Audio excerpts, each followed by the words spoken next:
સ્વચ્છતા માટે રાષ્ટ્રીય પુરસ્કારો મેળવી ચૂકેલી સુરત મહાનગરપાલિકા માટે એક શર્મનાક ઘટના સામે આવી છે. ઉત્તરાયણ પાવર હાઉસ સામે આવેલા સુમન મંદિર આવાસ બિલ્ડિંગ નંબર C ની આસપાસ ગંદકી અને ભરાયેલા ગંદા પાણીનો એક ચોંકાવનારો વિડીયો સામે આવ્યો છે, જેમાં રહીશોની હાલત દયનીય દેખાઈ રહી છે.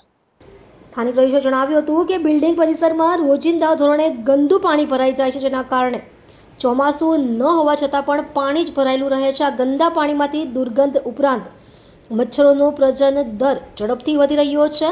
સ્થાનિક લોકોના જણાવ્યા મુજબ પાછલા કેટલાય સમયથી આ વિસ્તારમાં ડેન્ગ્યુ, મેલેરિયા અને ચિકુનગુનિયા જેવા મચ્છરજન્ય રોગોના કારણે લોકો વારંવાર બીમાર પડી રહ્યા છે. લોકોએ રોષ વ્યક્ત કરતા કહ્યું કે સ્વચ્છતા સર્વેક્ષણમાં નંબર 1 આવવા અને એવોર્ડ લેવા માટે પાલિકા તંત્ર દોટ લગાવે છે, પરંતુ આ જ તંત્ર મૂળભૂત ગટર વ્યવસ્થા અને સફાઈ જેવા જનતાના સીધા મુદ્દાઓ પ્રત્યે આંખાડા કાન કરી રહ્યું છે.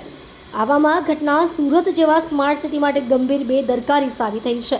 હવે સવાલ એ છે કે શું મહાનગરપાલિકા માત્ર ડોક્યુમેન્ટેશન સ્વચ્છતા સુધી મર્યાદિત છે કે પછી વાસ્તવિક જમીની સમસ્યાઓનો કાયમી ઉકેલ લાવશે?